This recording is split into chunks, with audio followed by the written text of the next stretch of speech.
Hi guys, we're playing Get Unready with Me from track.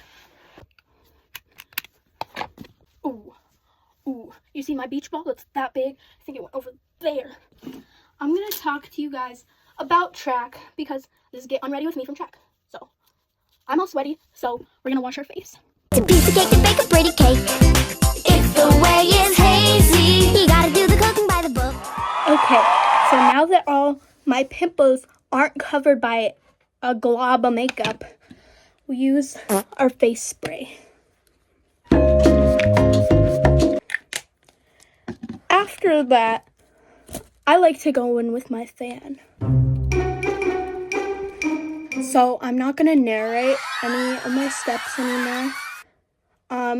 So I'll just tell you about track. So today we were doing specialty day because we have a meet tomorrow.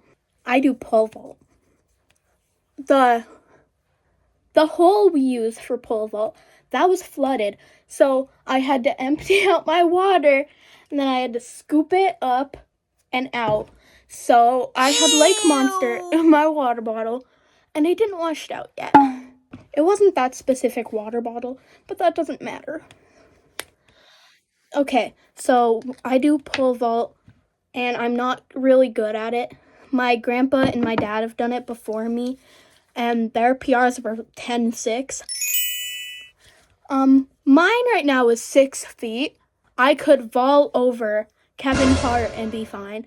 I could vault over a 5'10" man and be fine. I could vault over my ex-homeboy and be fine. Also, the thing I'm doing, I'm switching to distance from sprinting last year. And I'm not good at it. I can't hold a pace. I don't have good stamina.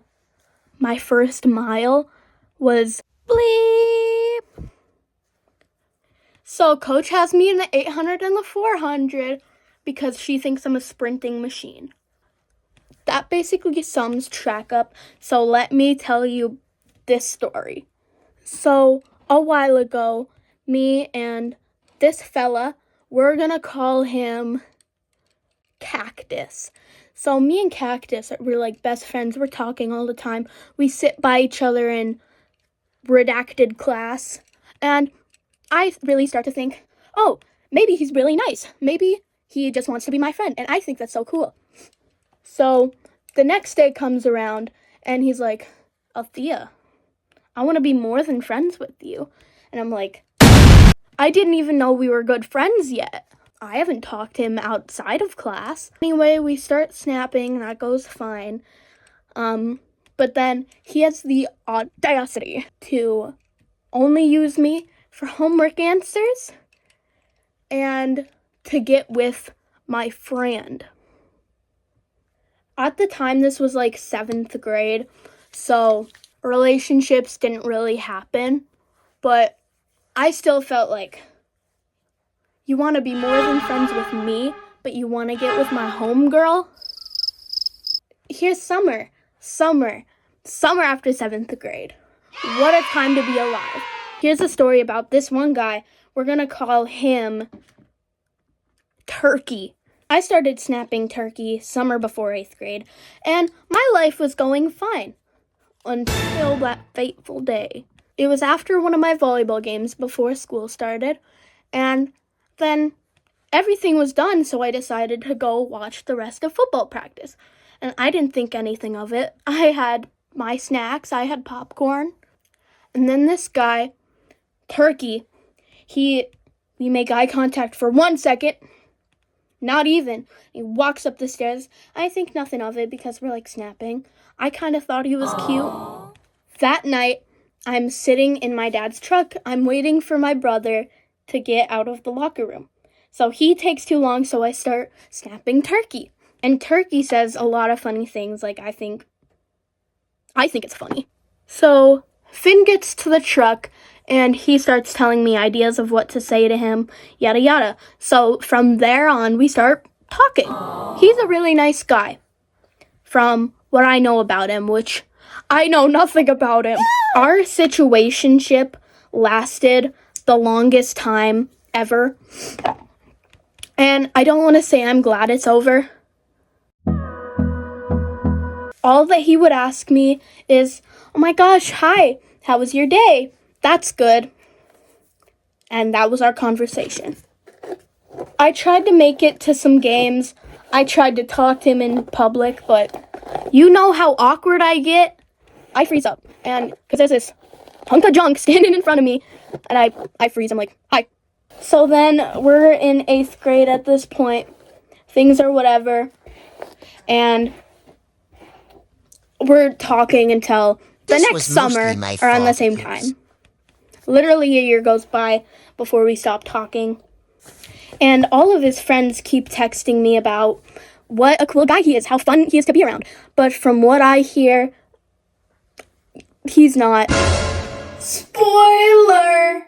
His friend was dating my friend at the time, and we thought, oh my gosh, this would be such a cute little double date. So we asked to hang out, do whatever, and my friend's ex now, he's like, "No, I don't want you guys coming because I don't like Althea." Okay, that hurt my feelings, but I didn't want to go either. And there was this other time that he had asked me out, but it was to go out to eat and it was to go mini golfing. And I was like, yeah, that does sound fun. But we would be with his older brother and his brother's girlfriend. You know, I'm not the awkwardest person alive, but I can't have a conversation for the life of me, and also with the presence of others. Count me out. And also, my mom really wanted to go to a baseball game that day, so I was in a bit of a pickle.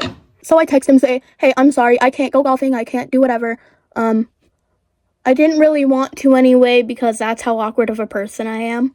And then he was like, "Oh, that's fine." I can tell he was a little over it. But then again, I was 2, and I knew we weren't gonna be like that. I should have listened to the 3-month rule, because that went on for 12 months. That's times 4. Then we're snapping one night. It's all normal. It's all whatever. And then we start talking about whatever. I forget, feelings. And then he says, "I think we should stop talking." And I'm like, "Yeah, I agree." So we stop. Then he gets a fine shite. She's pretty. Oh, mama. We're friends.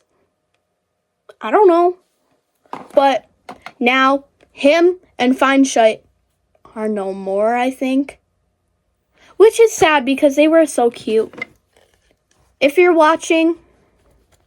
So that was story time with me. And I can name 10 things us girls need before we ever meet a man. 1 new vape, 2 lines of coke, 3 drinks from the bar, 4 more lines of coke, 5 fast fries. Like and subscribe.